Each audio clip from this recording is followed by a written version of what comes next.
Welcome to the May 6, 2025 work session of the Mayor and City Council of Hagerstown. The meeting is now called to order. First up on the agenda tonight, we have the FY 2026 budget presentation and upcoming discussion schedule with Michelle Hepburn and Brooke. Good afternoon. It's been a couple of weeks, I feel like. First and foremost, before we actually get started and kick this off, I do want to take a minute just to say that throughout the budget process, one of the things that we specifically, one of the sections we do not look at is in our user fee section, but it is a separate section. It includes the majority of all the fees and revenues charged across the city, and there are many fees that are set and established by admin order. It simply means that if it's something that we're looking to change or increase, and it's by administrative order, and it's included in the budget book at the point that we adopt the budget, we're adopting those changes in fees. And so on the memo, we literally, Brooke did a very nice job outlining what those were. So in the general fund, recycling and trash collection, the commercial yearly fee is increasing. If you recall, all the rest of the trash fees changed when we changed and entered into our new contract. One of the only ones that didn't was the annual commercial, so that's going to change.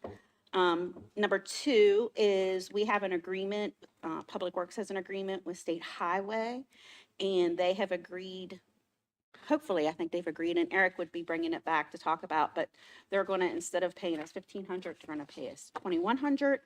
Then we have, on the police side, we have special assignments, and we charge for those, and their hourly fee is increasing from $84.50 to $104.27. And the reason that has to increase, of course, has to do with changes in our contracts, changes in salaries and the benefit costs, so we can recoup that. And then last but not least, we have some rental properties that the water department rents, and the increases there are going to be a 3% overall increase. So just want to mention them. We'll leave them here. We'll leave them on the memo. There's again, like I said, there's a whole entire separate section that's all user fees. We can certainly take time to stop and review if that were the desire of the council. But this evening, really, we want to touch base before we get started and look at anything new, because it's been 2 weeks. I want to make sure we recap from last time. At this point, we think we're finished with the general fund.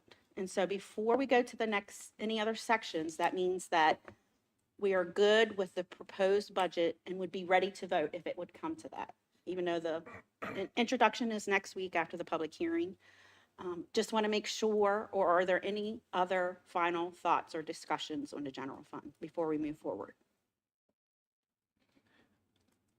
Yeah, like I was going to say, bring this, to you and the council. If we think we can re-examine and look at the vote on for the budget for the general fund. If there's anything you can prepare for the staff, cuts, things like that. Not saying we're going to vote on that or not, just a list of things in more detail.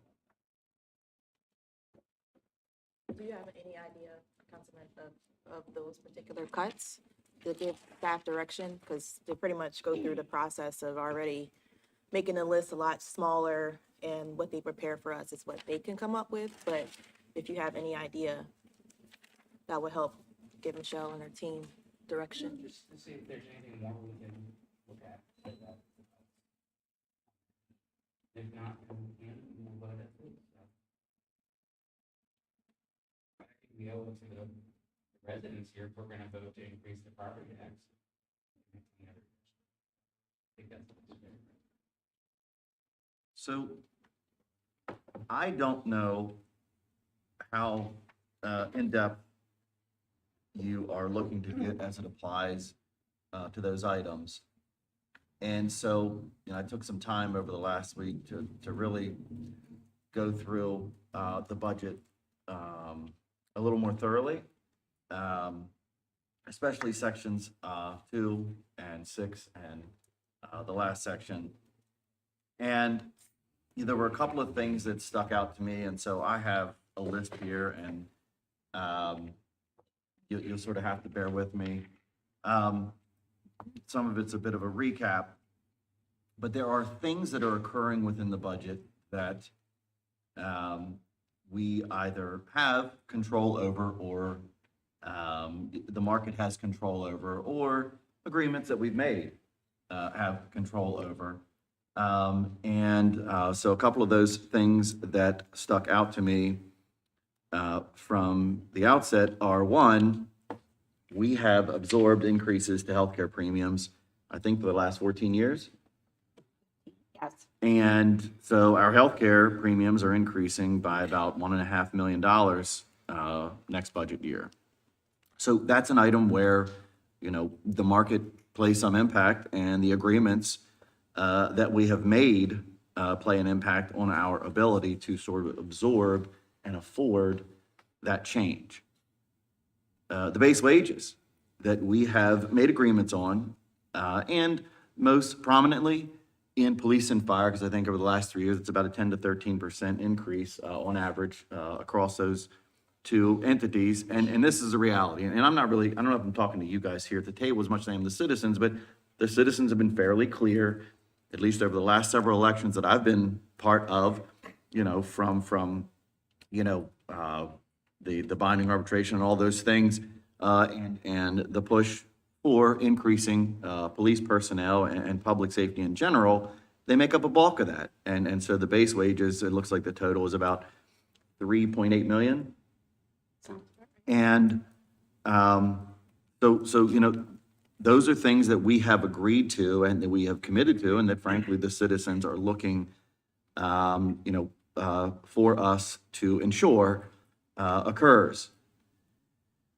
So the other item is, you know, and I'll just go through this because it sort of works that way as it applies to the budget, but and I tried to say this, on a number of occasions, a number of different ways, but I had estimated 120. So when I got to the number in the budget, I was happy that I was close.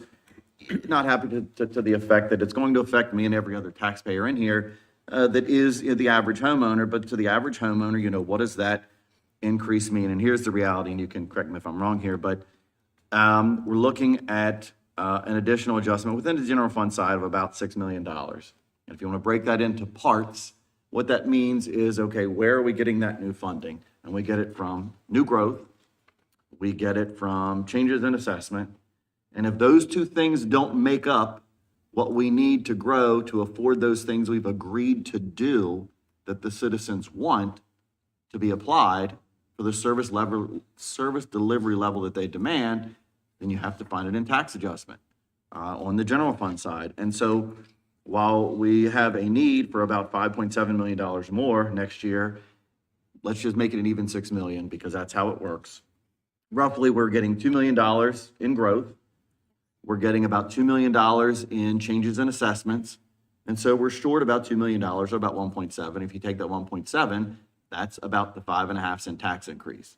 Now, what does that mean to me, the average citizen that owns the average value home? That means about $110 more on my taxes next year.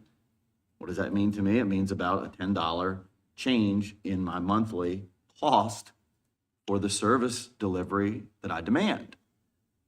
This sets aside those things that are enterprise related, but that's really how it breaks down. And so what you really need to find is, if you can't make up that change in growth or assessable base change, then that deficiency is in your tax rate. And it's clear that those two can't make up that difference in this particular budget year. And so I have two avenues. To address that issue. One is I can look toward the capital side or the other one-time expense-oriented side. And I can tell you, if I'm not mistaken, last year's CIP was at like $30 million. And I can tell you, when I see this, you've dropped the CIP this year to $14 million. We've cut our CIP in half. I don't know that when you look to the one-time cut side of things, that you can responsibly take that even further down. And here's the reality. When you do that, that makes the hole in the deficit bigger next year. So our deficit projection next year is a little over $9 million. That's a bad number to start out with from the get-go. But if you don't adjust the tax rate, that hole becomes even bigger next year. And so you've got to take that $14 million and take it down even further. And so the one-time cut thing for me was not an easily digestible item. I don't know whether that's section 6 or 7, but I went through those items on the general fund side. And, you know, two things occurred. One is there isn't a lot there on the general fund side to cut. And two, most of the items that you can identify, we're either covering with grant funding as a partnering part of that you could stand to lose if you don't engage in it, or we are using bond proceeds, or we're using fund balance because we had a good year over the last year, and so we can responsibly reduce the impact to the taxpayer because of the amount of money that we were able to gain over the last couple of years within the sort of good period. And so it's about $4.1 million that we're using to do that, right? Correct, and bond. And I was a little confused because one section said 3.1 and the total said 4.1. So I was a little confused on that. So that gets me to any other sort of one-time things. And you know, here's an idea. I don't know specifically where we're at the moment as it applies to the Invest Hagerstown program, but that's $1 million chunk of our budget. I don't know what we have sitting that we haven't expended. So I don't know if I could look at this one particular year and say, you know what, maybe I can just hold that off because we got money sitting and not a lot of projects coming in, and we can just use what we have sitting and not expend that. The problem is, if I do that, it saves us about 2.5 cents, but it makes that 2.5 cent hole in the budget next year bigger for those things operationally that we have to agree to spend on because we have operational expenses that are outpacing those one-time costs. So then I got down to the public amenities section. And it's funny, I had this conversation with my daughter, you know, as I was looking at it this week, and you know, we went through each of the items, and I said, okay, we have a swimming pool. And that swimming pool next year, we're slated to lose about $250,000 on. The swimming pools don't make money. I don't care whether it's here, the county pool, or wherever, public swimming pools don't make money. All right, and our fees to get in that pool for the kids and families that want to go are pretty fair and competitive to the fees in the rest of the area. And you know what? We could save that by closing the pool this year. We could save that for this year, and that could be an option. It saves you maybe $250,000, so it saves you maybe about $9. So you have to look at that to the taxpayer and say, out of that $1,200 you're going to spend in your taxes this year, I can save you $9 by closing the pool. Other amenities, like the Hager House. We have improvements to make to that this year, but you could close that to the public and save about $100,000. You could go over and look at property management, and you could adjust incomes or operational costs associated with that, maybe save about $0.50 penny or about $6. You could close the train museum, and you could save yourself $4. You could save every taxpayer, that's the average taxpayer, you could save them $4 if you close the train museum next year. You could look at the ice rink that you have agreements with, right? You could save $120,000 there. You might save a third of a penny, or about $4.50, $5, because the average penny is somewhere between 13 and 15 bucks, right? So when I say these numbers to the folks at home, every penny generates about 300,000, and every penny from you in taxes is worth about 13 to 15 bucks. And so that's the fractions, the simple fractions that you divide it in.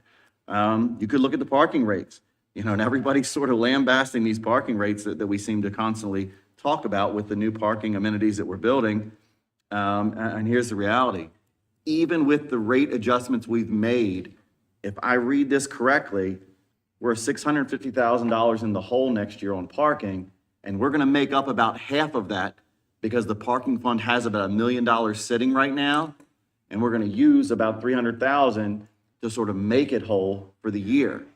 But you can only do that for the next couple of years before that $1 million in the bank becomes zero. So we have to address the parking rates in a manner that makes sure that parking pays for itself, because once it reaches zero, then you've got to go to the taxes and say, hey, we've got to rebolster that by addressing the taxes again. So there's another area that you could look at.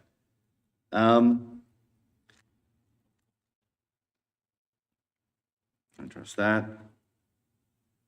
One of the other things that impacts our budget, and again, and I say this, I want to say this because I know police and fire are in the room, and I know the chiefs are here, but I'm not saying this in a manner to sort of single you out. They just happen to be the biggest parts of our budget, okay?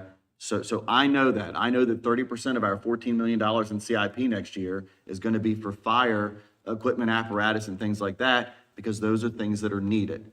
So I'm not singling you out because 30% of the CIP is in fire. That just happens to be the case this year, because we got a big item this year. I'm not singling out the police side because they make up, roughly about half of what we're going to bring in property taxes, but they're also our largest, most expensive department that have sort of the most equipment. And the other thing about police is there's really not a way to sort of generate income the way that planning and permits and parks and things like that do to sort of backfill that part of the budget. But the reality is, we're looking at about a 14% increase in the pension plan for police and fire, right? And that's because we have entities that certainly work on our behalf that say, hey, the market's going to do this awesome next year, and you're not going to have to do that. But the reality is the market never does as awesome as they say it's going to decrease that much below that part. So the total property tax this year is going to be 47 million, right? That total 47 million equals about 69% of the general fund total, right? And if you take the other parts, it drops to 65%. 44 million of our general fund is employee-related costs, meaning $44 million of that $71 million is absolutely operational and tied to those things like all the stuff we got to buy to fund the departments, gas and materials and all, and none of that's getting cheaper. None of it. That's a reality. And so when I look at that 44 million, that's the part that I look at and say, okay, what's that going to be next year? And if we don't adjust the tax rate now, how much bigger of a hole is that going to be a year from now when the 44 million is 50 million and the total general fund side is 75 million and things have went up 15 to 20%? Again, I addressed decreasing the CIP. I've looked through that. And you can see his number. So he is hitting, and I am very glad he took notes. He is hitting and he's re-talking about numbers that we reviewed in section 1 on page 39. You can see the high level, right? On the revenue side. And then on page 41, you can see the salaries and wages, the 44 million he talked about there. And again, that was in section 1 in the overview section. So speaking of section 1, one of the things that caught my eye, and I think that gave me a little bit of pause and cause for concern if we don't do anything as it applies to adjusting the tax rate, is on section 1, page 24 in the CIP, where it says 3.5 million are transfers in to help balance that. And that's what I mean by, you can sit there and you can cut that even further down, but you are going to create a bigger hole next year, and you're gonna have to do that with this very optimistic expectation that you're gonna find even more than that next year to transfer in to help prop up those CIP things that you've now pushed off another year that are now 10 and 20% more than they were when you could have bought them this year. That's a reality. You have to make that decision. You can save money there, but you've got to find that bigger number for that transfer in next year if you decide not to do those things this year. And you've got to hope that the things you were looking to replace make it another year.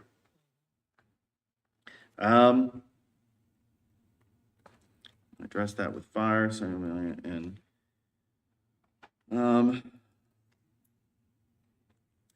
one of the items, and these are a couple of specific items I had a question about.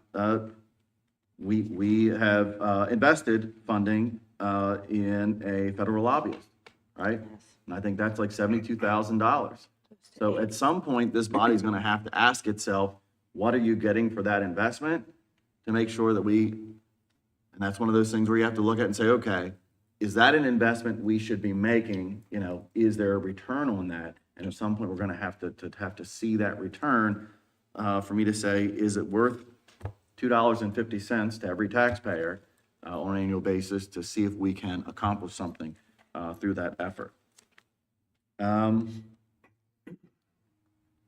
other thing I saw, in section 2, page 1 and 2, was a couple of things. Annexation costs are increasing, and there was a significant increase for contingency. I think it went Yes. up to $589,000. Is that the Yes. right number? And so typically what occurs in years where we're doing a budget, so like fiscal year 26, we're doing a budget, and at the time we prepare the budget, we don't have all of our contracts settled. So instead of putting specific dollars within every single department, if the contract is not known and settled, we put it in contingency so that there is funding still available for those union negotiations, but that no one area feels like that is all just for them. So we still have, that money is for 1605, it's for 1540 that's in employees that are in the general fund. And there is a small amount, about $175,000 that I left in just a contingency budget line item. And what happens is come July, come August, somebody's gonna say, hey, Michelle, this came in, I need to do this project, it's grant funded, got this much in grant, this is how much we had budgeted, but I need another $10,000. So when those consent forms come through and they say contingency, and you think about 175,000 contingency on a multi-million dollar. We have to put that money aside. The important part of that is you could sit there and say, okay, you know what? We can probably handle that for what we've got in the budget, right? And if you don't, you've got to find that elsewhere. And the second thing is, whether you do or don't, and it comes to be what it is, then next year that becomes an added operational expense that is 10% more next year than it was this year. So we could sit here and we could roll the dice and we could say, you know what? I'm going to drop that 500,000 to 250,000. I might save the taxpayer about $10, but next year it's going to cost $20. And you're going to have to find it elsewhere in this year to make that number whole. And the other thing that I caught was, and I wrote 200,000, but I think the number is 177,000 for abatements and code, if I'm not mistaken. So I looked at that, and one of the reasons that's going up is because we've become more aggressive at abatement of those very things we talk about that citizens don't want to see, right? The negligent properties, the things that need to be cleaned up. And I could say, you know what, tough year next year. We're not going to focus so much on cleaning these things up. We could save ourselves $177,000, which is going to save the average taxpayer, right, about $6. You told me you're not going to clean up these houses and issues that we get emailed about all the time next year, for $6.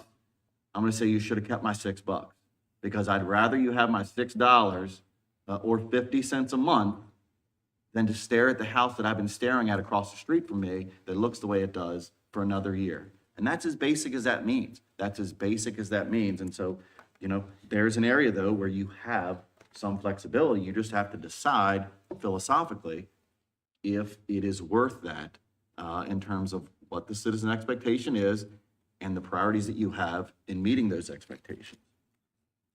The special events budget, right? Section 2, page 66. I think that's going up, about $100,000?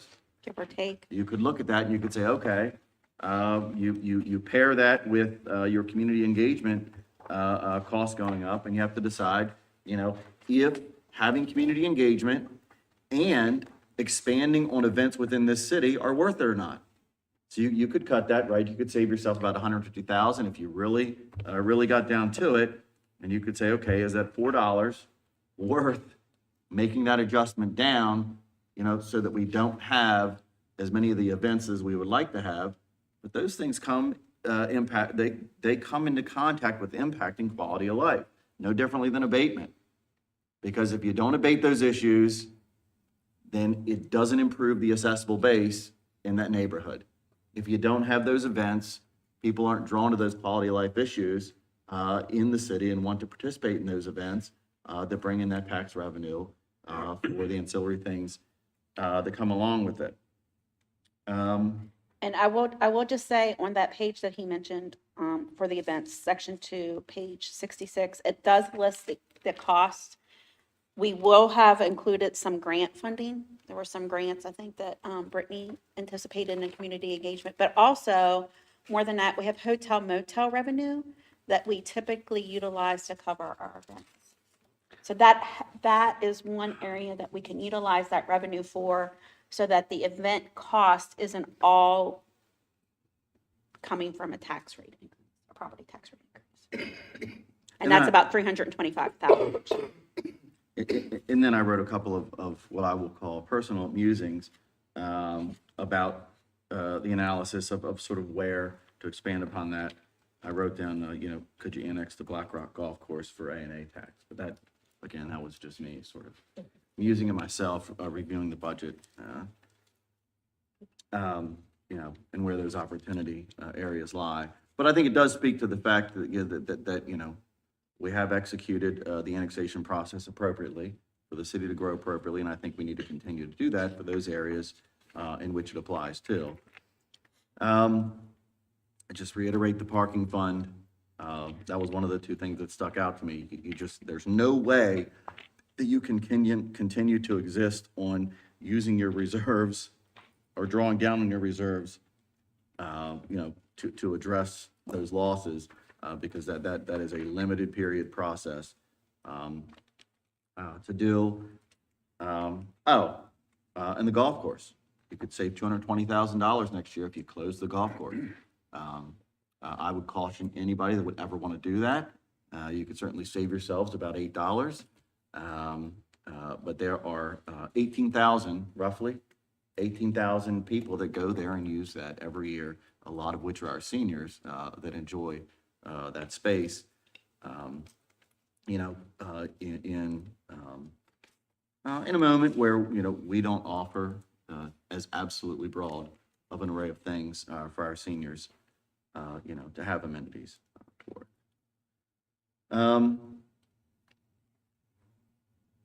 Yeah, so that's it. Those are the things that I looked at. Any one of those are certainly on the table for anybody at this table to consider. But beyond that, I don't see in this budget, in its finite capacity that it's been presented, where there aren't agreements or market conditions or growth related matters that provide an opportunity away from an adjustment to the rate. So you're saying there's absolutely nothing we can cut whatsoever in the budget? Oh, no, there's lots of things. Yeah. And that's all I ask if you could for us to look at the body. So, like I said, we may not have a lot of wiggle room, but that's why we come in. Because a lot of folks are like, yeah, I'm paying more property taxes, and why am I doing that? And I think Councilman Alshire had a great rundown of, where we do have wiggle room in the budget and things like that, especially with the general fund. But, if anything, right now, everything's going up with utilities, the taxes, and the state and everything else. And, whatever we can do to alleviate some of the residents' concerns here about taxes, that would be great. That's all I care about. So I want to be clear. So I can absolutely bring back and say, we got $361,000 in events. Don't do them, but we also are receiving $325,000 from hotel motel revenue, and you can only spend it on eligible items. So if we're not spending it on the events, which helps offset the majority of this, it's going somewhere else. So I can do that. I'm going to be brutally honest, and I'm looking at two of them right now, and they know I'm going to pick on them, just like Kristen, right? Councilmember Alshire did. And it's not because I'm picking on them. The easiest thing for me to cut so that it keeps the departments whole and all of the core services that we're currently providing without impact is in police and fire. And the first thing I'm going to do is say vehicles. The reality is I already took police vehicles and I already substantially reduced it. So what is in this book is maybe a third of what they requested. Fire, there's 3 apparatus that are the same year, and they're what, 20 years old? They take a year plus to get here. So it's going to take years, and I won't even allow him to order the 3. I took him down to 1. And again, right now, they're 20 years old. Next year, 26, they're going to be 21 years old. So I can do this list. Yeah, and I think for me, I can say cut Invest Yeah. Hagerstown, just. and I think the events would be a good thing too, because I am concerned, with the amount of events we have. And I've always noticed we do have a lot, and sometimes I'm not sure the turnout is what it is. So that's just my concern as a taxpayer here, but the other members have other concerns about other stuff. That's fine too. And I can do that. I know the priorities in the past were that we wanted more events, and I'm not saying that's the current priorities, but. So one thing you kind of want to keep in mind, right? We're not just talking about services. We're talking about investments Mhm. for the city of Hagerstown. Sometimes it's not the easiest and best decision, but you might want to actually go with an increase versus a decrease or removal. And it's fine if we ultimately have to do that, Right. but I would like to see if we can prepare things that we can do a decrease. And then Just another for thing what you want to other look people at is see. going into next year, we don't want to increase that deficit to an even larger number when we were able to do something about it within this current year, if that makes. Yeah. Yeah. I just want to have that prepared, so the residents who watch this can see all the options that were available to them. I would what's tell you, better. absolutely everything in this book could be reduced. Okay. Absolutely every single line item. So I can say, HPD, you don't get the 10 additional positions. The very first thing I'm going to bring back, I'm going to say, they only get 5, reduce 5 of the positions we just gave them. It might not, Yeah, So and, when and that's not what I want to redo. Like I said, if we can, like I said, just, that's all I'm asking. So if we could just be a little bit more specific, if we could eliminate one of these investments, because that's how I'm gonna look at them as, what investment area would you want to take away from I think citizen? events would be a great one to So start you feel off like the with. events would be, Yeah, I would reduce their budget. okay. That would be the number one. Are there any other areas of cuts? I think that's one of the first to start off at. I would say if I'm going to do that, when I come back, the first thing I'm going to put is that I also need to find 359,000 that's in property tax revenue next year that is no longer there. Yeah, so let's, let's address that elephant in the budget, right? Sorry, I That wasn't- that has been sprung upon us. So what's the word I'm looking for? Benevolently. I think that's the right word. Benevolently, by the actions of our state legislature and our delegation that is certainly looking out for, our best behalf, right? So I want to make sure I understand clearly because I tried to follow that process. But the way that I understood that we were engaging in a particular state bill that got put forward in the most recent state legislative session was this.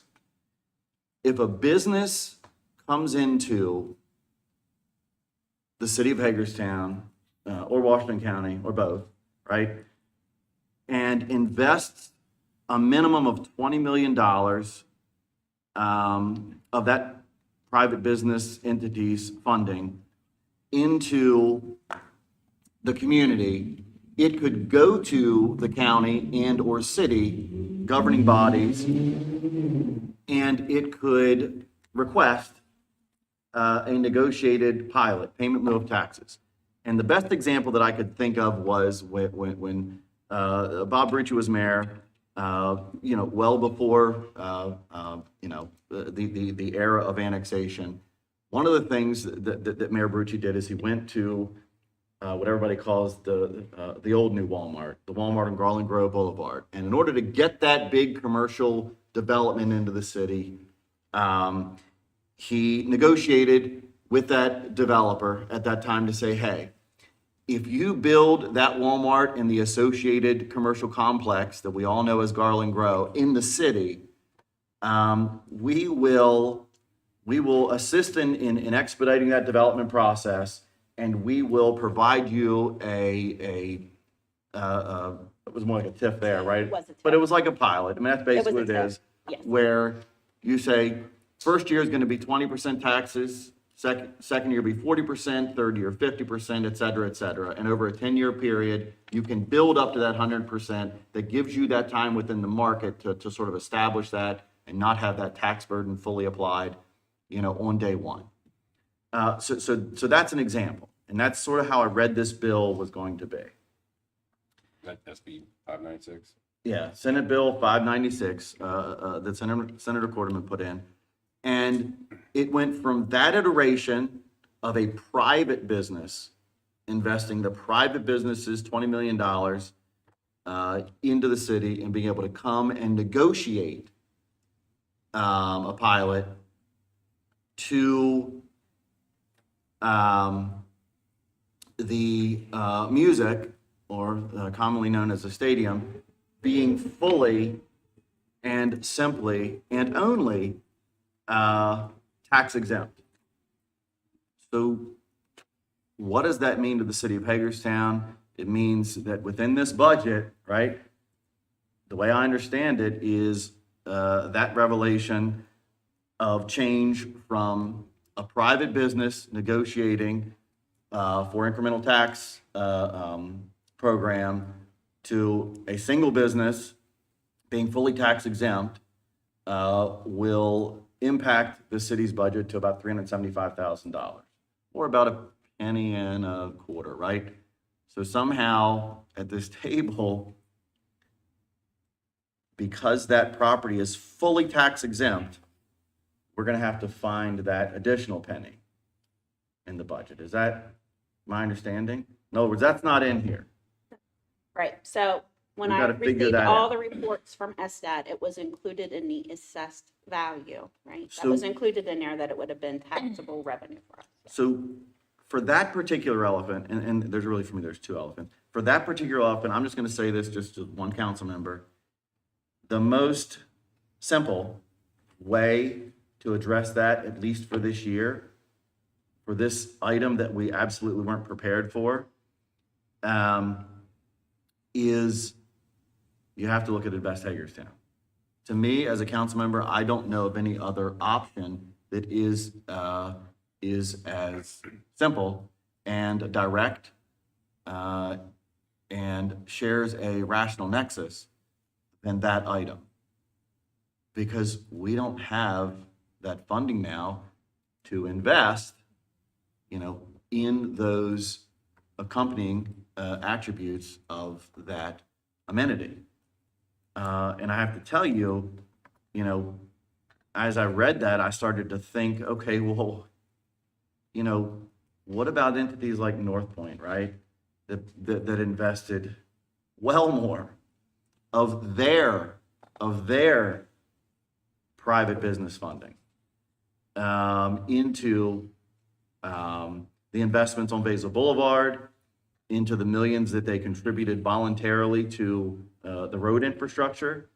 I look at those, the private investor for the field house. I just look at those other entities and go, wow.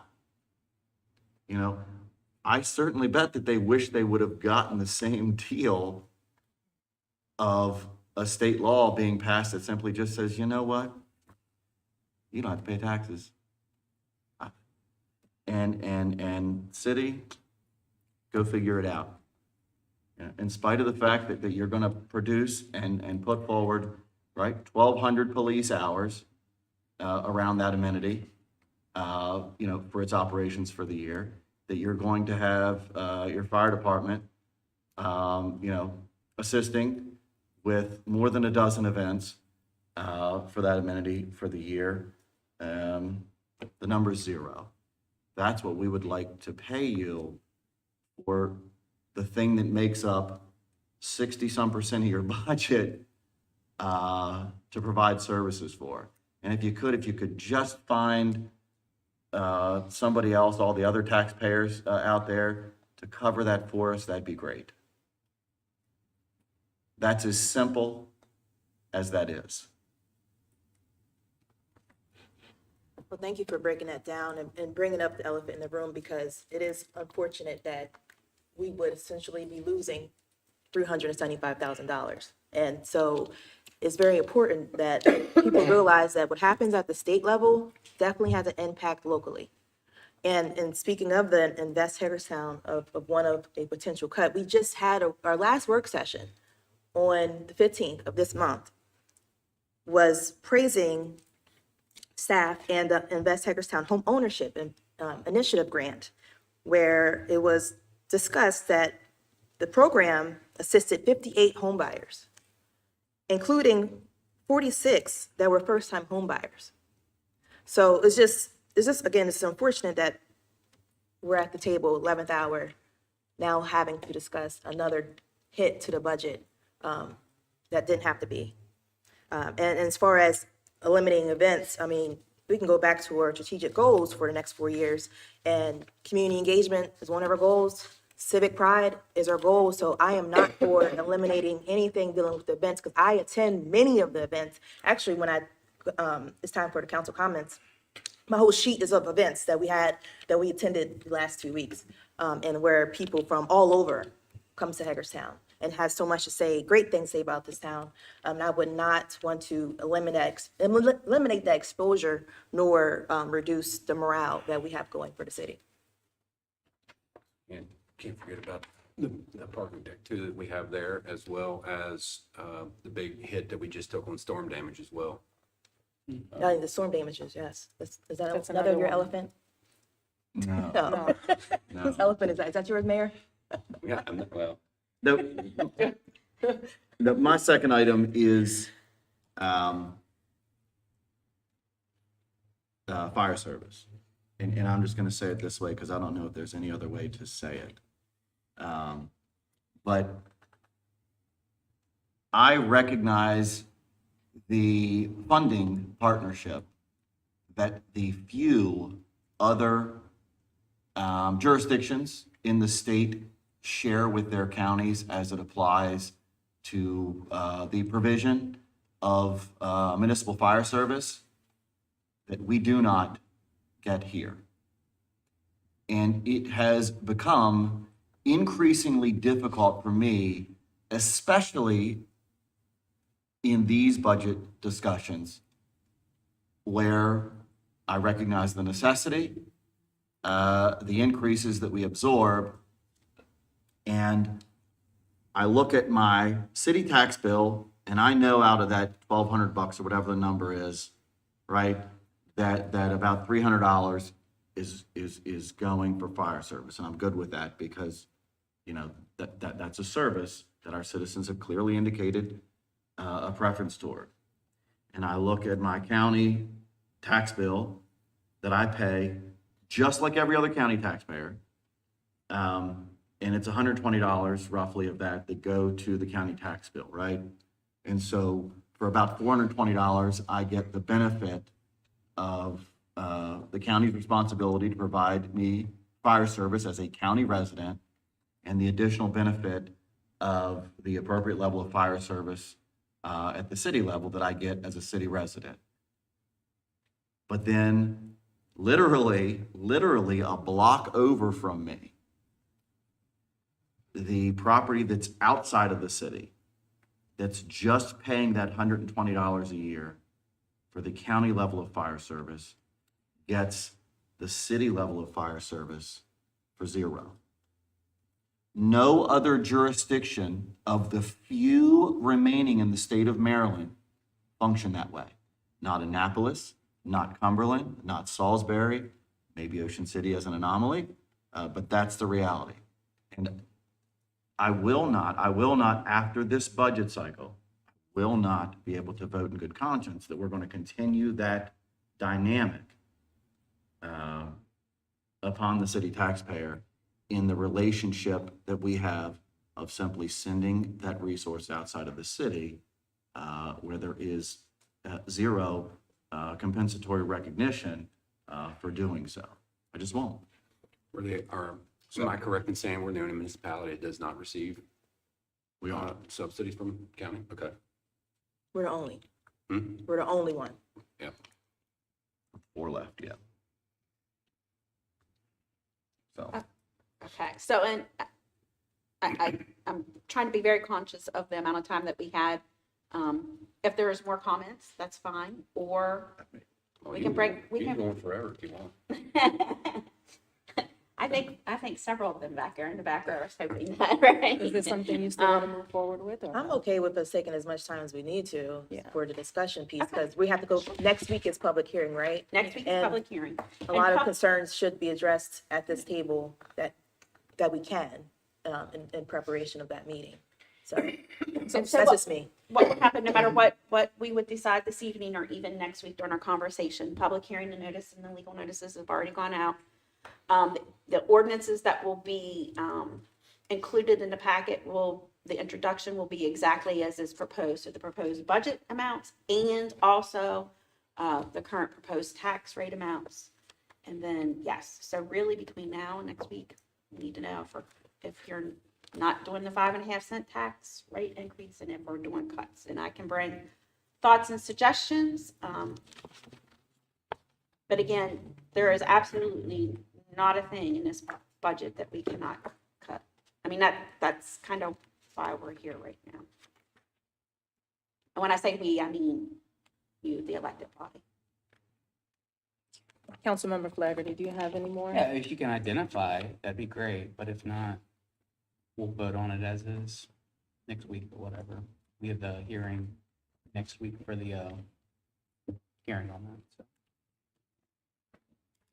So you still want to move forward with the cuts for? Yeah, if we can do that, sure. That'd be great. I think it's mostly for the residents at home that want to see, hey, is there anything we can cut? You know? Yeah, but ultimately, we can cut anything in the book. Yeah. That's something that everyone at home needs to understand. Anything can be cut, but is Well, like it I said, worth? Vince was my Yeah, if first. it's worth the my first loss. thing, you know?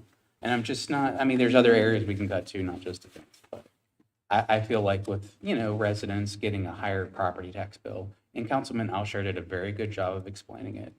But I also know as an elected body, they expect us to look at the budget and ask those questions and say why, Yeah, And feel like I'm it's going to be a little Yeah, bit more you did a great- yeah, I realistic said with you. You did a We're, great job of that, so. we're almost like halfway through the year. Yeah. And how long did it take to come up with the budget, Michelle, when you guys were working on it initially, beginning of the couple year? months. A couple of months. Okay, they're a couple of months in. We're about to be in June, and we need to make a decision by. Okay. And to echo off of Councilman Alshire, breaking it down like that and like the numbers, how does that affect my pocket, number wise per year, I think will go a lot further with the constituents, at least, to understand how this impacts them, because, social media and newspapers, et cetera, don't really highlight that for us, and we don't have our own newspaper station, so, our way of messaging is through these meetings. And like I always say about social media, just try not to pay attention to all the comments that comes from unqualified individuals that are not the experts here at this table. So when you break it down like that, it's easier to digest. So you can be more informed about the decisions that we make at this table and how that impacts your daily life. So I hope that the next article that comes out of this uses the sound bites, I guess, from this meeting to make a more constructive article for people to be able to understand. Because, yeah, we, like you mentioned, I don't know how many times public safety has been number one priority for many, many years. And, that for me, you can't just cut that. We said we wanted more officers. Even some people said we want more officers than what we have. How are you going to pay for that? And the fire services going outside of the city. That was something that came up years ago. It's something I feel like we should consider and how much that costs. We even talk about like the equipment. The cost right now is maybe lower than what it'll be in the next couple years, depending on where the parts are coming from and the tariffs, et cetera. So we don't even know what that looks like next year. So we have to be prepared. So that's my 2 cents on that. And the budget has to be passed by the end of the month or it. Right, so goes you on. have to do an introduction of an ordinance. You have to wait 7 days before you can adopt it. Takes the 31st day before it's effective. So your drop dead date for adoption of an ordinance is like the 30th of May, which is not a Tuesday. I will not be here. which is okay. I mean, you can do it, we can have special meetings any day of the week. But yes, if you do not introduce next week, then you're really pushing it to be up against that window, And Michelle, just for the record, I will not be here that last Tuesday. the 27th. Yes. So will the mayor have to vote to? So one of the things that we're clearly hearing is events. Do we have, before we finish, right? Because we are having a conversation and you were okay going over time. Do I hear another two that would be interested in reducing events? Because I've heard two clear opinions on events. I want to bring things back for you to discuss, but again, anything I bring back, somebody is going to say, oh, no, Michelle, that is definitely not what we want to do, right? That's why I was asking Councilman if there's any, he mentioned events as one of the items, but having that clear direction for you to go back will help with time, and also with efforts and resources to put it together. So having blanketed statements that it should be cut somehow, in my opinion, is not going to help Yeah, direct and them that's to what they something- need to do. And I can look into that and also send you some recommendations for that as well. But yeah, I can look more into that and do that, but anywhere we can save money would be great for the taxpayer. That's what I believe. And you know, we can sit there and say, oh, we're just saving $5 here, $12 there. Okay, well, that adds up. There are folks that live in the city of residence, you know, there are limits that are on fixed incomes and they don't necessarily get the same amount of money every month. So, you know, a lot of them were giving me their concerns about the property tax bill going up. And we may have to ultimately vote to increase taxes, but just making sure they're well aware of that. So, and I think you guys have done a pretty good job process on that. Another thing, sorry, Michelle, just for the record, if you were to go ahead and make any amount of cuts, let's say you removed events completely, you annihilated it, how much more of a deficit will we be in? Well, again, you have, keep in mind that these are not necessarily all city events. So when we Right. say events, it's events that others are also having that we provide sponsorship so that the event occurs. 361,000. Brittany has secured some grant funding to move several of city-sponsored events forward. Plus, we have 325,000 in hotel motel revenue that is going to offset this 361. So if the hotel motel revenue isn't going to cover events, it has to cover something else eligible within your budget, or this isn't beneficial in helping on the property. What else is eligible? Ooh, some recreation items, certain types of studies. I have to go back and hit them all again. Summer programs. Summer programs? When you say, okay, I'm trying to understand, when you say events, do you want to cut the events or cut a certain portion of the Yeah, we events? can Like, cut the amount of events we have. But I guess I'm asking, like, even if we do that, would that really? We can Would say, that even make? you can say, there's 361,400. Cut $359,000 out in events, and that is a penny. That means there is no 4th of July. That means there's no Christmas, no City Park Festival, no Harvest Hoedown, Right. no A&E district, no Christmas decorating, no farmer's market, no Friday I music really series. don't agree with cutting events. Yeah, but how much would that be? Like, But Councilman that's what I'm Henderson, saying, so- like, if we cut it, like, what What would that really? percent benefit- of the yeah, tax? You know what I mean, with that, like. We're still going to be presenting an increase, even if you were to cut all of the events. I think that's the main point that I'm getting to. So I would really need to I'm just saying we could understand, find any. but we don't could have that find- much Okay, time. so you're saying we don't, okay. No, I want to hear more. I want to hear more. So what I'm understanding is that if we were to completely annihilate events out of this budget book, we would still not be where we want to be. So now that we're all here at the table today, I just want to hear from you personally. What else would you like to cut that in actuality will actually help us alleviate that deficit? It's going to take more than just events. And I think the main one, That's just a starting point. That's all I've. but we don't have that Yeah. much time. Yeah, I know, and I'm gonna do And my I due think that's the diligence, main And I've gotta point. look at that and send an email back with all that. So, but- and I also want to be clear too, with emailing staff stuff for the budget purposes should Yeah. be reiterated in public session Yeah. for the constituents to hear that dialect and that, you know, conversation with staff on this matter.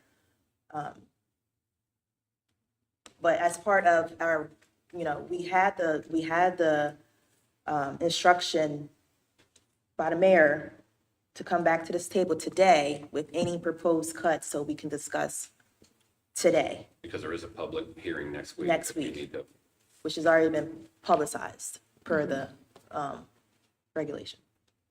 And that's the 5.5 cents is roughly a 2.2 million, right? Yes. Okay.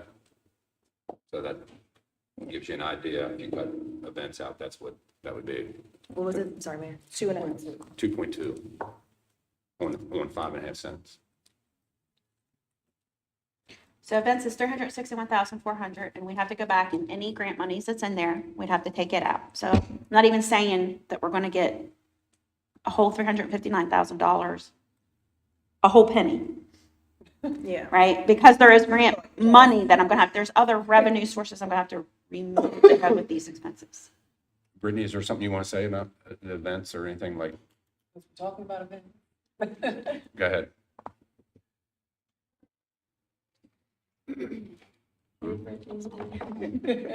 Hello. There's Hi. a lot I would like to say, but in reality, I was hired to bring community engagement to the downtown. If you make this choice, it will completely eliminate any momentum that has been built. So I just hope that that's recognized.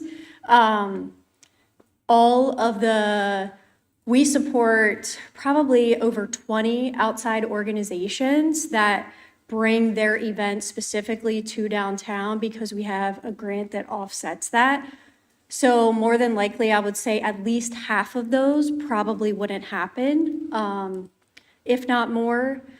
I mean, when you're talking, it's not just my department either that's impacted. It's also Parks and Recreation, a significant impact. So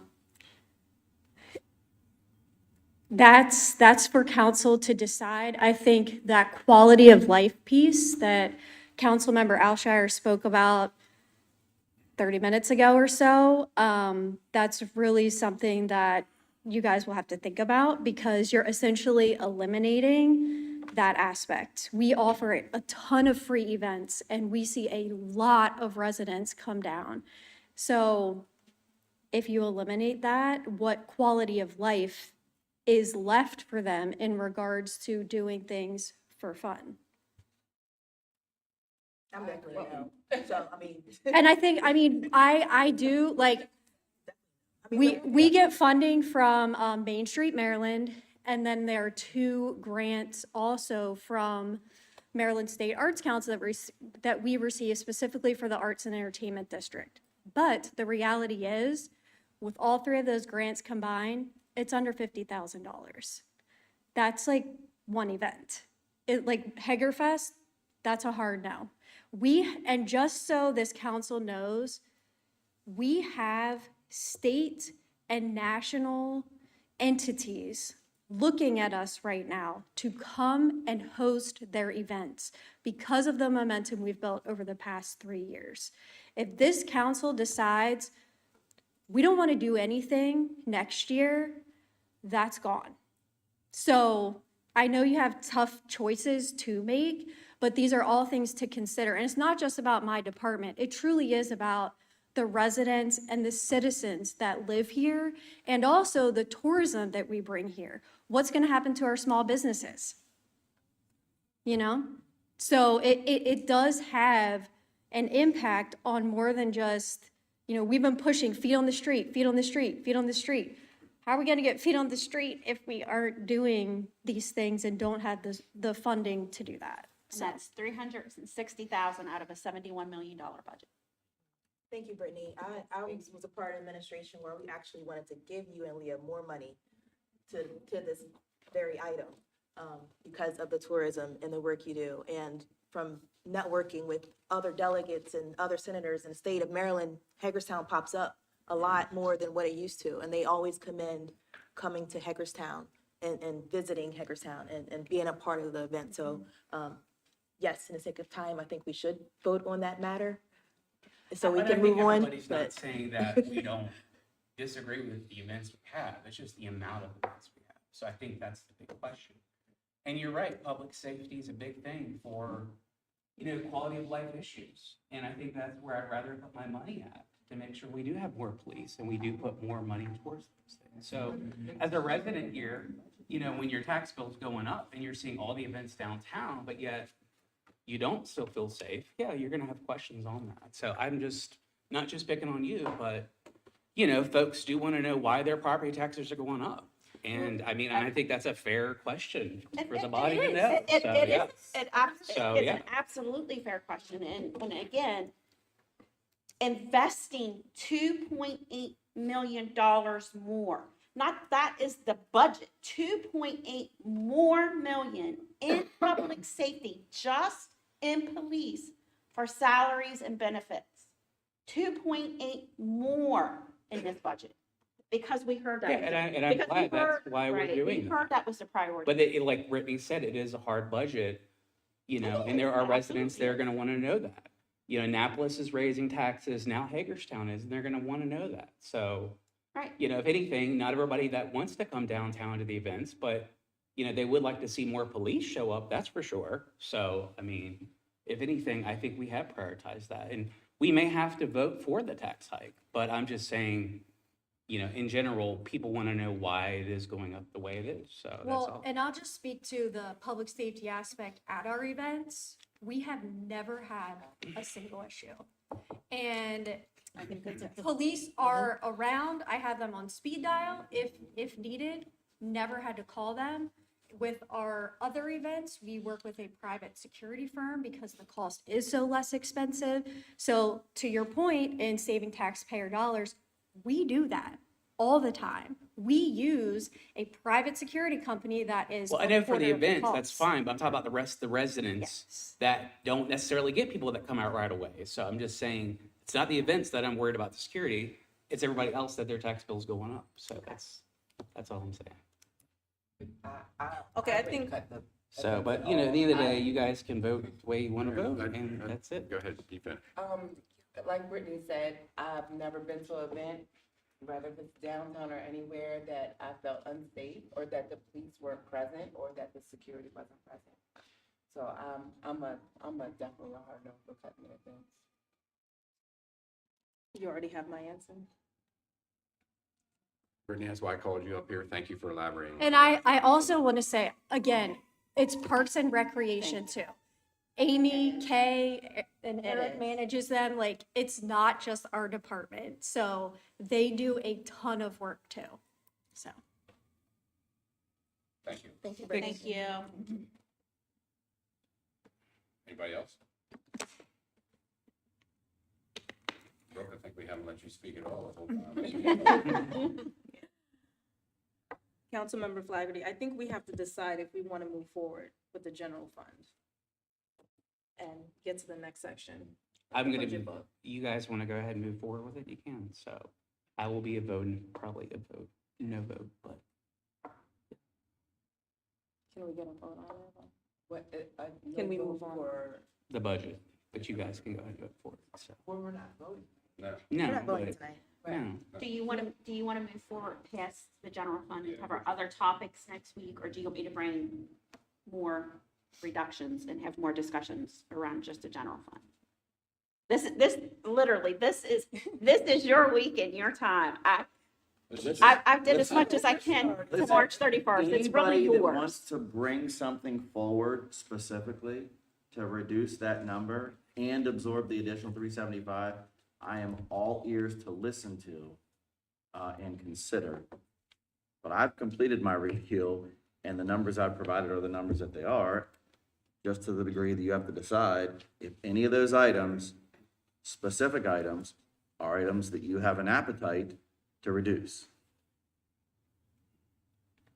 And that's the purpose of this discussion. So I'm sorry, but your blanketed no, I'm not voting for the budget without any context is really Well, concerning. no, it's because- not. There is context. I don't support a property tax increase. All right, that's, So don't say that there's not a context in there, because there, But hang why? on a second. I have every right to vote the way I want, just like you do. I just want to know why, and like, is there the public safety portion or the entertainment portion? I'm just curious because that's going to come up in questions of why is a no. And usually when we say no for a vote, we give context of why we're going to be a no.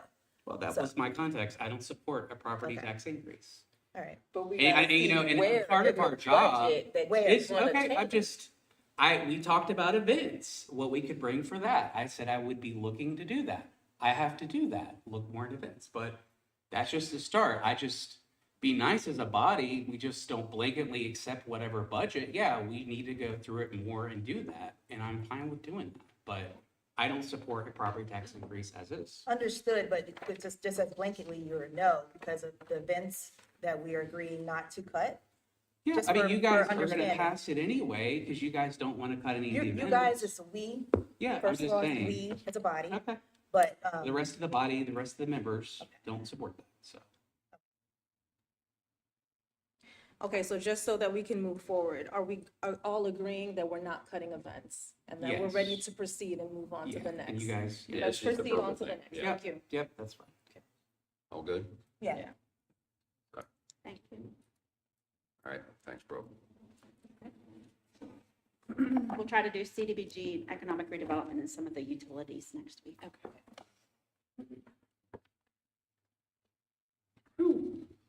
All right. You good?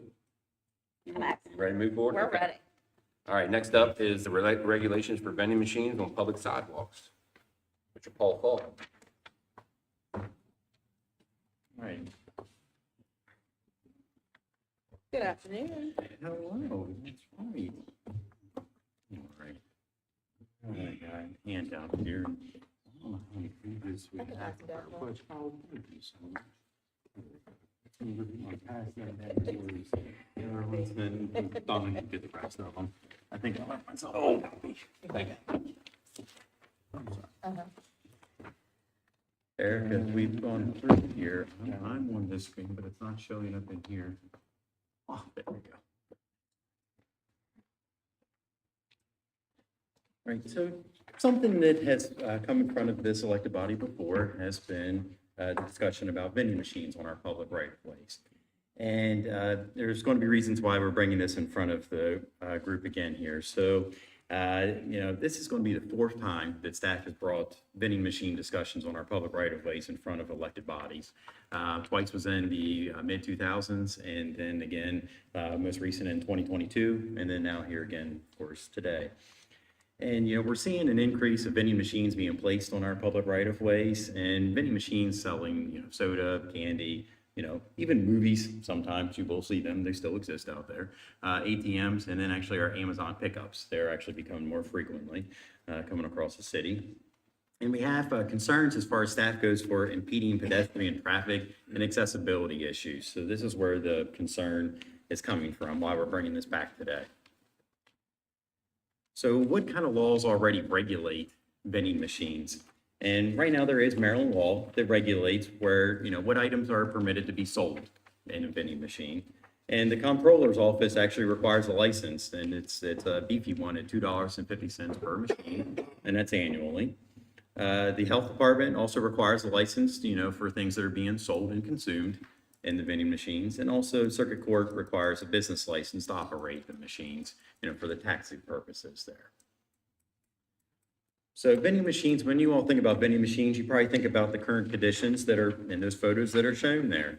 That it's very, wide sidewalks, vending machines are placed, they're usually associated with a business, and they're just there on the sidewalk. For the, the places that we found the vending machines, generally you're seeing about 5 feet, 9 inches from the vending machine to the edge of the curb to kind of traverse those areas and to get past any vending machines that are placed on a sidewalk. Where our concern has been is that in the next slide here is that a vending machine was placed at a residence. This is in our downtown, but it was placed at a residential property. and the vending machine is impeding the pedestrian traffic. I've witnessed things for myself, for children and adults walking into the sidewalk or walking out of the sidewalk into the street to get around this area. So the distance between the pole and the vending machine is 23 inches. So this is a very narrowed area now. For ADA purposes, you want 36 inches when you have a wheelchair to be able to get down. So let's think of a, person that is disabled and has to go in a wheelchair. They would definitely have to go into the street. And if you see the car parked in the street, they're gonna have to go out into the traffic to at least get around this vending machine area. I mean, at times you can reduce it down to 32 inches for an accessibility purposes, but again, that's only for a short distance, and we're at 23 inches here on this one that's being shown. And for your knowledge, vending machines are typically 36 inches by 36 inches or 3 feet by 3 feet. They're generally, it's a standard size for all the ones we've been measuring. The Amazon drop boxes are a little bit less. They're not as big. They're about 20 couple inches deep. So we're asking for the council kind of for some direction here on these. So we kind of came up with 3 options. These are not different from basically what we brought to you in 2022, except for option 2 is a little bit different based on what we've observed. So option 1 is basically coming up with a registration for vending machines. We would have a registration time period. They would have fees associated with it. Is it accessory to a business or a residence if we want to allow those? A maximum number of machines on a length of sidewalk. Special considerations when they're in historic districts or in exemptions. And this isn't something uncommon that's across the state and the country. There are other jurisdictions such as Ocean City, Cumberland, Cecil County, Kent County. Those all have registration programs for vending machines. And there's other across the country as well. So that's option 1. Option 2, this would be one that I would say that staff supports the most. We want to give all of you all the options out there. This is a, kind of come with a restriction or a prohibiting vending machines. This would be something along the lines of amending either the property maintenance code or chapter 216 there with streets and sidewalks. That's what Mr. Bender's office that they oversee. Coming up with some sort of restrictions with those as far as, are they permitted in certain zoning districts? Are they prohibited in certain zoning districts? Or do they have to be associated with a business that's maybe legally permitted to be in that zoning district? Also restricting it maybe to have a minimum width of a sidewalk, that the sidewalk has to be so deep before a vending machine could be actually placed on one. And, or you could just go prohibiting them citywide, but just as an option. We're saying with the restrictions in those certain areas is so that, we can come up with the standards where if a sidewalk was too narrow in an area, then vending machines just weren't permitted at that particular sidewalk. Or if we say at a residential property. So for example, everyone here lives pretty much, you have a residence and it's mostly residential zoning districts that everyone's at. There's nothing from prohibiting you in city code currently to place a vending machine on the public sidewalk in your residential neighborhood and just start having a vending machine on the sidewalk in front of your residence and just seeing how many people might take that business up there. So there's nothing prohibiting that right now. We haven't had that. The one, again, that we've shown as an example to raise this concern is in the downtown, but it is at a residential property. So other jurisdictions such as Tawnytown, they prohibit them across their whole entire town. And there's others across the country as well. I was giving you specifically towns in Maryland, so you had references. And then option number 3 is basically we just have no regulation. We have, no change to the city code. There are other jurisdictions such as Salisbury that doesn't have any regulations on vending machines. Others may have it across the country, just unaware. Their codes are silent when you're trying to look this stuff up. They don't mention the term, and you have to assume that it's not restricted in any ways. Basically, like we're saying here, we're asking for some direction here, kind of selecting one of the options of how to tell staff to move forward. If we choose, like in 22, what the previous administration chose was, not to have any regulation. So if we choose not to have a regulation, how is staff supposed to address issues when we have the ones that are restricting the use of our public sidewalks and narrowing them to the point where children or disabled may have to go into the street to get around these types of vending machines? What are we supposed to do? And if we choose an option as far as licensing or restricting, staff would work with the attorney, and then we would present any proposed amendments to the council at a later work session to discuss those. So I'm open here to listen to what your all's thoughts are and how to move forward with these issues. I have a question, Paul. Mhm. As far as the vending machines restricting the sidewalks, walkway, would that already be in a violation of ADA? Like, wouldn't that already be Not, something in place to address? not width? particularly, because we don't, the Department of Justice is the enforcement agency for all the ADA violations. So they would be the ones that would be actually going into, when we have a permit that's obtained for it, we make sure they're compliant with ADA regulations. But if someone is restricting the sidewalk, it would be the Department of Justice. for And some- right now, we don't have a permit process. Not for For- placing vending for vending machines on machines, which public is- sidewalks. Part of the ask from the body Mhm. of what can be done. Okay. I like the, I guess, registering it, because I mean, a vending machine is kind of like a business anyway. Okay. So the idea of kind of having to register the vending machine, I was wondering if somebody's gonna address that on Locust, actually. Because it's like right by a porch. I don't understand how people are really walking past it. But, yeah, that's my idea on it. And for me, in addition to that, to Councilman Bell, restricting, having requirements with the width of the sidewalk. I would think though, like prohibit vending machines citywide would be like option 4. It was just kind of grouping the restriction and prohibits together. Which I'm not for. I would say staff will not support that, but that is what we found in other jurisdictions, so I wanted to make everyone aware of that. So when you say that you have an interest or the option 1, I want to make sure I understand bullet point 1, registration, time period and fees. Bullet point 2. I just want to make sure that, so let's have a vending machine. I'm trying to apply some common sense here. 1, I think it should be in front of a business. I find it odd that you put a vending machine in front of your house. So that's just on that one. And 2, like, I don't think we should be charging anyone some exorbitant amount to just simply like want a vending machine in front of their business. So like $10, you get a permit and you provide, a copy of your, the 3 items that you said. You're right, that, it's licensed, et cetera, et cetera. And then you make sure it doesn't block the sidewalk. Like, to me, I think those couple of things could be as simple as we should make this. And I won't disagree. When looking at the license option, I honestly felt that it should be free. It's one of those things that is just confirming that the locations that they're choosing is making it still safe for pedestrians to travel on the sidewalk. I guess that's really the only 3 things I care about, that it's in front of a business, that it doesn't block the sidewalk, and that it's properly registered with whomever else out there that it's supposed to be registered with.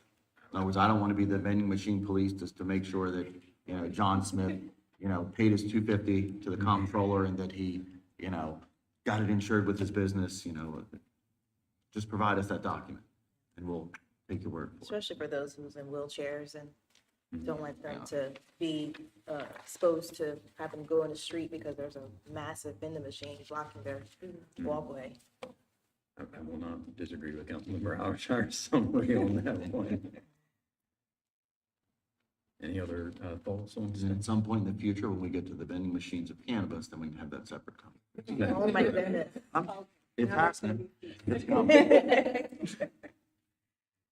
Hearing that, if the council's good with it, we'll work with legal counsel on and work on some sort of ordinance that would restrict them to particularly businesses or to with the sidewalks that would require them to register with the city, but probably with a free license, but ensuring all the information they have is properly documented with the state or local other agencies that are requiring them. Is that what we're looking for? Yes. Yes. And we'll present later at a Any session. business or like, is it for-profit business that we're talking about to put vending machines in front of?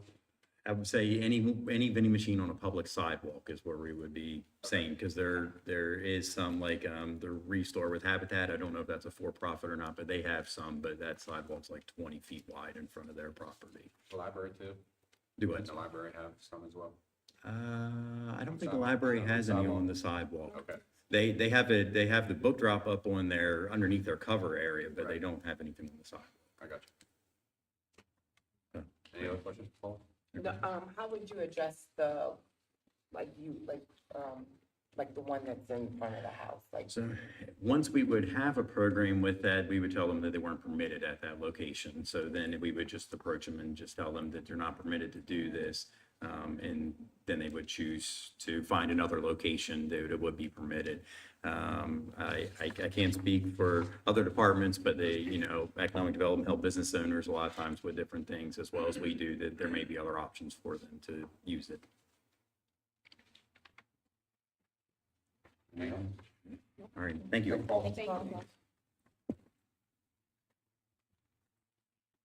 Okay, next up, the Summit Avenue Railroad Crossing, Mr. Jim Bender. Good afternoon. Hi, Jim. Just wanted to give, sort of give an update on what's happening with the Summit Avenue Railroad Crossing and get some direction from the council on some next steps. So the city has been considering closing the Summit Avenue Crossing. When I went back and looked, this actually, I think, started in around 2015 or 2016, where there were discussions about that. And then it kind of died down for a few years, and then I think Rodney Kishu, former city engineer, brought it back in 2020 or 2021, I believe. Talking about, what are the pros and cons of closing that crossing? So at Park Circle, there are 3 existing railroad crossings. There's Walnut Street, there's Virginia Avenue, and there's the Summit Avenue crossing. Out of those 3, CSX Transportation that uses that line would most like us to close the Summit Avenue crossing. And the reason is it does not have the safety features that the other 2 crossings do. And they feel that it is a safety issue for them. And they feel that it's redundant because you do have other options to navigate around Park Circle. So that's been their stance. The other part of this is that the other 2 crossings at Park Circle, Walnut Street especially, but also Virginia Avenue, those crossings are in poor condition. And there is state money available for us to fix those crossings and upgrade them. However, that state money has to be authorized for use by CSX. And so we're sort of stuck here. If we don't move forward with closing the Summit Avenue crossing, then I'm not sure when those funds would be released, if they're ever released. So back in I think it was the end of 2022, 2023, council directed the engineering department to do a survey of residents and businesses in the south end of Hagerstown, just to get their opinion on whether or not closing the crossing was a good idea. And I didn't include the results of the survey in here, but it was actually split pretty much 50-50. Some residents thought it was a good idea to close it. Other residents didn't like the sound of it.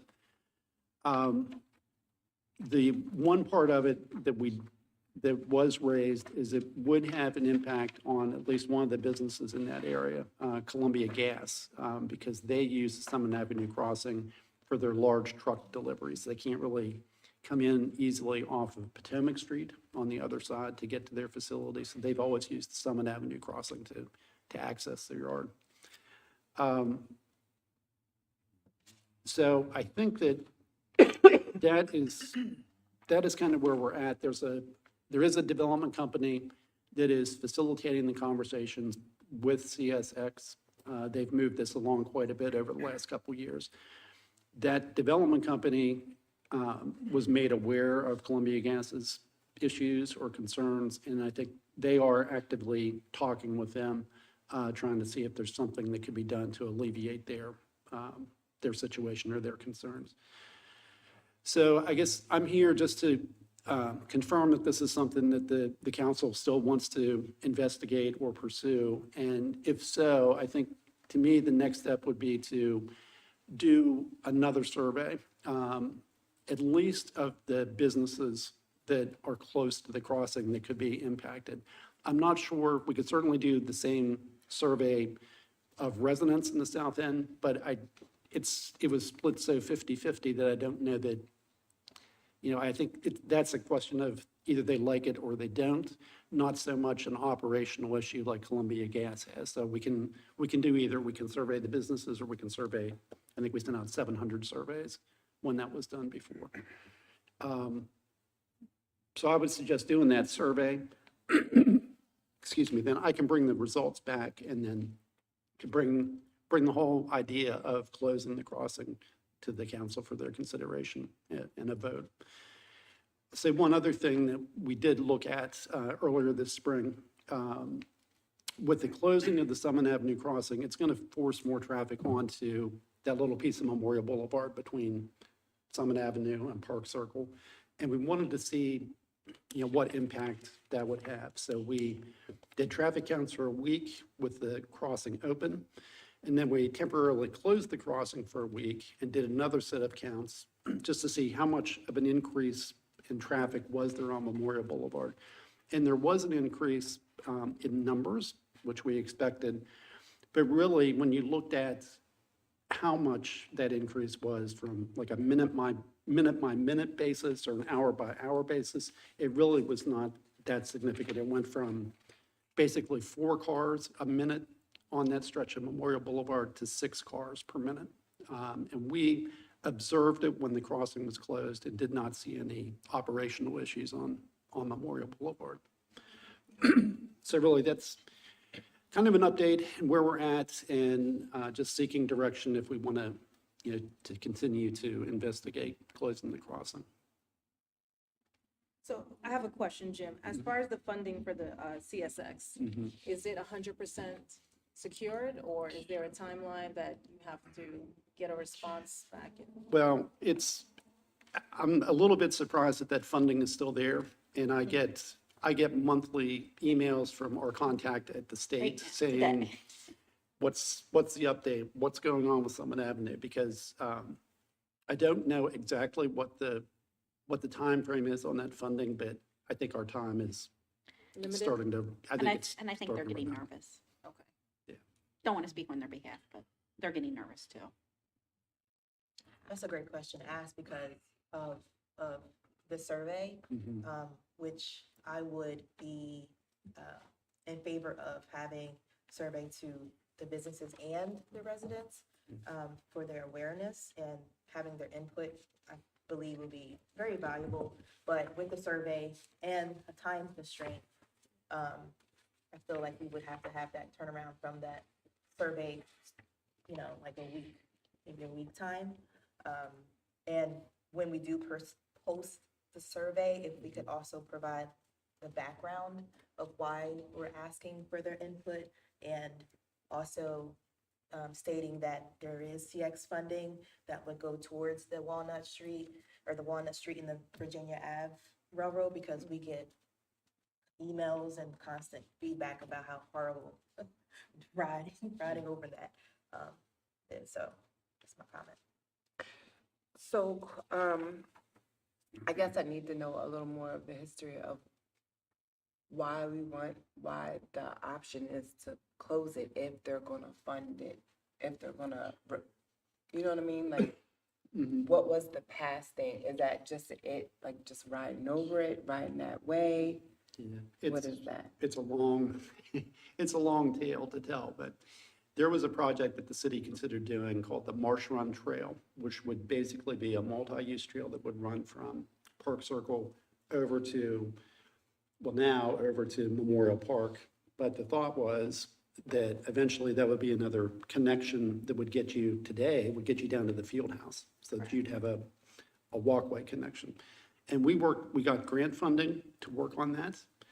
And we had a consultant that was developing plans for that. And that's when we ran into issues with CSX. They basically, at that point, stopped their review process. We couldn't get any review comments from them for a period of about 2.5 years, which meant that we couldn't move forward on the project. And they weren't responding because of why? They were not responding, in my opinion, because they were trying to force us to take action to close that crossing. Okay. So, and there were some other. They had other conditions that they wanted the city to assume at that point too, Right, viability-wise. they wanted us to enter into maintenance agreements for the other 2 crossings and some other things. And the council said, at that time, no, we're not interested in going into these maintenance agreements. So it's been, like I said, the effort started in 2015. We finally got to the point where the grant funding, that federal agency said, you're not going to meet our deadline, which is 10 years after you started this work, you actually have to go to construction. So they clawed back their money. That grant money is gone.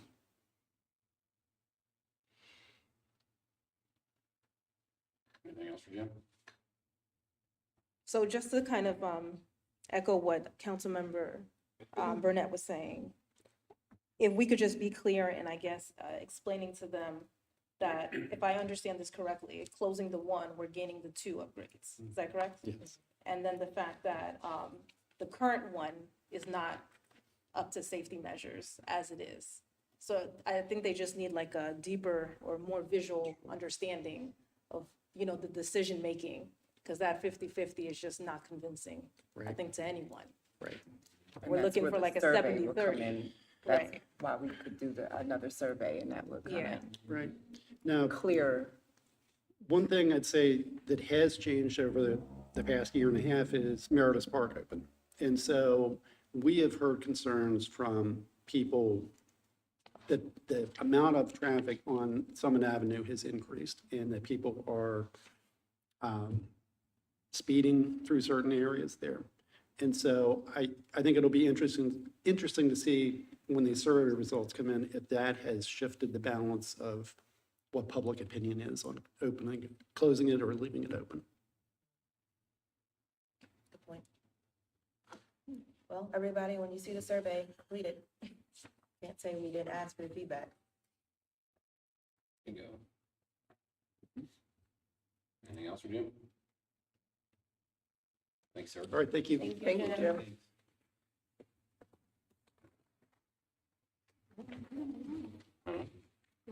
Mhm. All right, next up, we have the revised ordinance proposal for prohibiting of lodging out of doors. Mr. Chief I'm deferring to my. and staff. Good afternoon. So since last time we went back and we made the revision, Councilmember Alshire had brought up the term of enjoy being obscure, so we added the appropriate use of public spaces in that first section up there. Appropriate use of public spaces by all residents and visitors, and then on the back is bullet 6, which has that sunset clause right into it. What was the first one you said? Last time, Councilmember Alshire, the word that was in there was, enjoy, for people to enjoy. He wanted us to address that. We addressed that and we changed it to impedes the appropriate use of public spaces.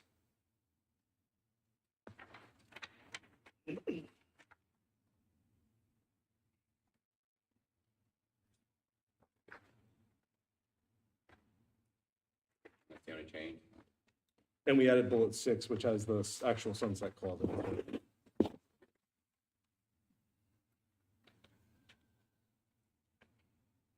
Give you a second, take a look through it and see if you're okay.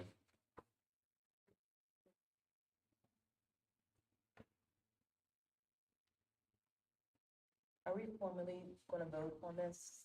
No, you're basically saying that you're okay with this verbiage, and then it's gonna, What's that? on the 27th, we have a vote on it. Oh, that's what I thought. Okay. But we're just making sure they made the changes to this, and we're making sure we're okay with everything. You're not here. I'm not here that voting session. Everybody good? I don't know. Yes. Okay,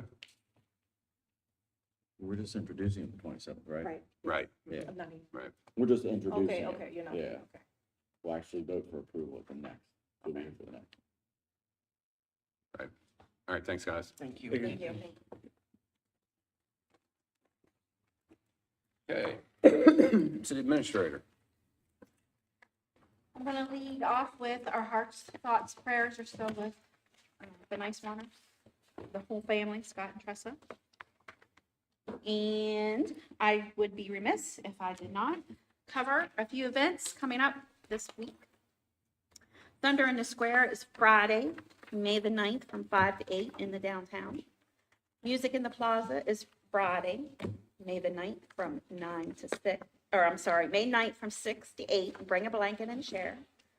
The second annual Touch a Truck and Train at City Park Train Hub on Saturday, May the 10th from 10 to 2. And this is a great opportunity for kids, something interactive I think that they enjoyed last year. And it's, again, an item that is free. And then it's also second Saturday Art Walk downtown on Saturday, May the 10th. And then finally, just happy Mother's Day weekend to everyone. That's all. All right. Councilwoman Anderson. Well, wow, that was a lot of events coming up, and I can't say I don't love the events. I'm there, I'm always there. As a matter of fact, I travel to other cities, to other states, just to attend events. So I know the kind of effect that it has to a city. Happy early Mother's Day. I did kind of forget that that was coming up, so I'll go ahead and say that to all the mothers in Hagerstown. And I did want to add, Rachel and the youth council, you guys did a phenomenal job at the youth run. You got me really tired and exhausted. I'm over here like, oh, I need to work out. So I'm looking forward to the one next year. And I think that's all I have for today. Councilman Flaherty.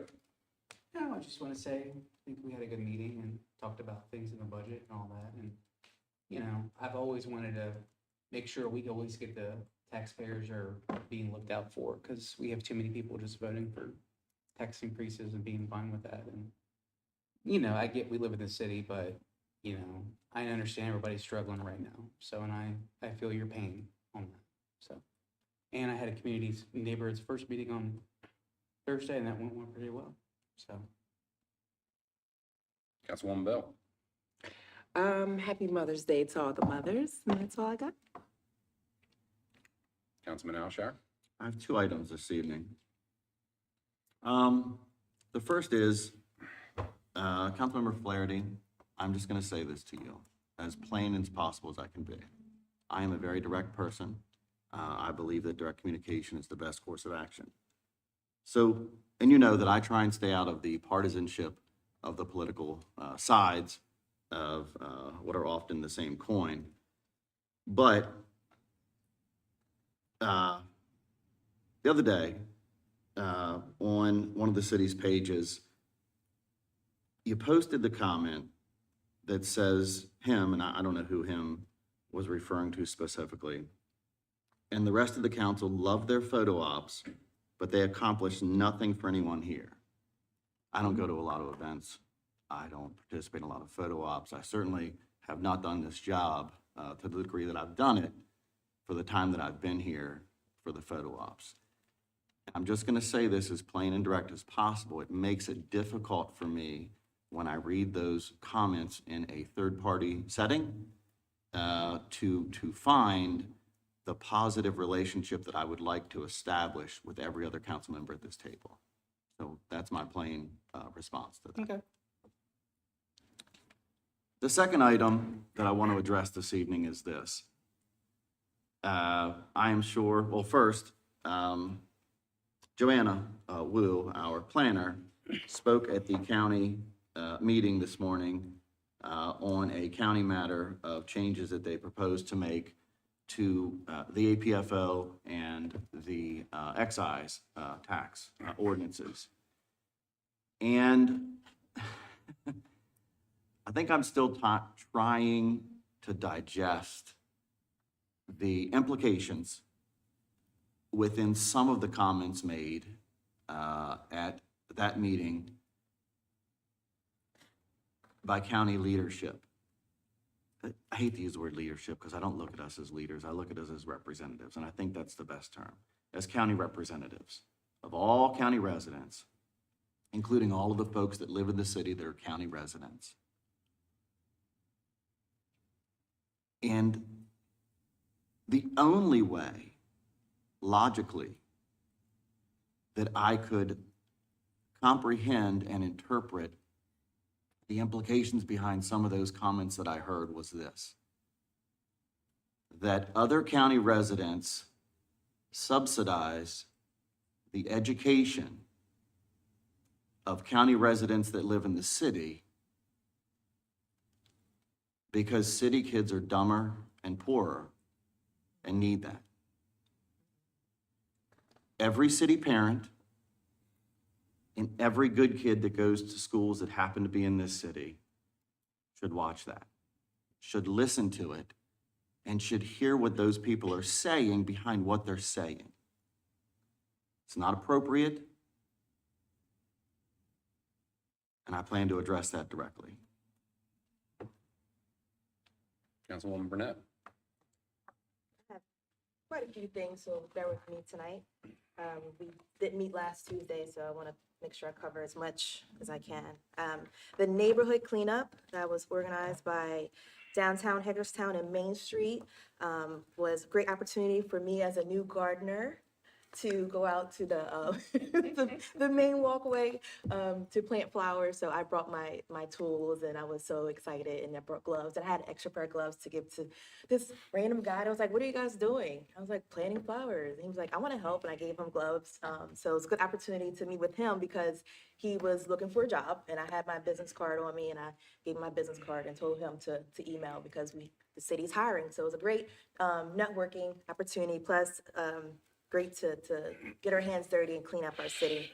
And then had a meeting with Dr. Alexander, our former captain, with Councilman Bell.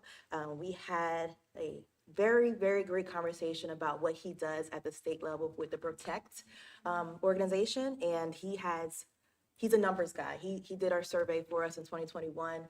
He has the data to back up the crime statistics based on location. And I did send a follow-up email and included the mayor and Scott to request for him to come to a council session to go over his program. I feel like his knowledge and expertise would be a great partnership with the city to see what the numbers are saying, because data is important for me in all function of my life. And the Hub City 100 Miler, so tradition for Brian Spencer and I to take a photo and guide the participants along the route for the final mile, and we wing it every year, and we got to exactly 1 mile again this year. So, and shout out to Parks and Recs for that. And then we followed up with Earth Day with the mayor, with proclamations, the youth council. Shout out to them for coming out with their families and planting trees. It was a very gloomy day, but they showed up. It was 1,000 gnats. I don't know where those gnats was coming from, but they showed up anyway and helped make our park clean. And then the post-legislation forum had an opportunity to hear from our delegate Schindler. His remarks were great to hear, especially the wins from the state level, especially our $250,000 for the public safety study. As Delegate Schindler iterated in his email to us, again, he would like to come to mayor and council to present the work that he did down there at the state. And that post-legislation forum was a chamber event, so obviously it was a paid event. So having him come to us publicly for free would be an opportunity to hear from him. And leadership of Washington County invited myself and Terry Lynn to the library to give a overview of the process of the Wheaton Park project, and particularly the welcome sign or mural that she's working on. So they had opportunity to see like a small little sneak peek of the absolute gorgeous artistry that she's been working on. And as Councilwoman Anderson mentioned, the Charge for Change event this past Sunday at Fairgrounds, another great opportunity to meet with the kids, another well-organized event by the city, and NAACP was there, and according to them, they was able to register about 4 kids to vote. So I'm all about voting rights and getting the young people engaged in our community is awesome. And Delegate Schindler was there too, and our former mayor, Takesha Martinez, was there to give some words of encouragement to the kids and their parents. And just overall, just thank you to staff for all the work you do. Thank you for our vendors. Thank you for the organizers for coming together, and another just great opportunity for us to to get out, meet our constituents, meet our partners. So thank you for the councilwomen and the mayor for the last 2 weeks of seeing you, probably like a lot. We was on the go. We was on the go. And last but not least, today is May 6th, and every May for the last 15 years, I've given these, this soapbox. So month of May is Motorcycle Safety Awareness Month. On May 7th, 2010, my dad, Charles Thompson, was riding his Harley Davidson bike and was struck by a young driver and was killed. So for the month of May, my siblings and I make it a point to share tips for safety for not only the motorcyclists, but also for drivers. So I'm going to go over these tips, and they're from the Motor Vehicle Administration, which is having an event this month in May that I'm going to support them. So for the drivers, share the road with motorcyclists. Motorcyclists can use the full lane, so give them space and don't cut them off. Look twice for motorcycles. Remember that motorcyclists are smaller than cars. Drivers tend to look for other cars and trucks, but not always for motorcycles. Minimize and check your blind spots. Check your mirrors regularly when driving and adjust them to show more of the road and less of your vehicle. And for the motorcycle riders, be courteous, non-aggressive, and respectful of other road users when riding. Make yourself visible at all times. Choose riding gear that increases your visibility in traffic and provides protection in the event of a crash. Ride so you're seen. Use lane positioning to be seen by drivers. Give yourself space and time to react. Allow space for braking or for avoiding a crash. Signal your intentions. Signal before changing lanes. Avoid weaving between lanes. Learn early, learn often. Motorcycle safety training courses have much to offer new experience in returning riders. And with that said, rest in peace to my dad. Thank you. Okay, I have a couple.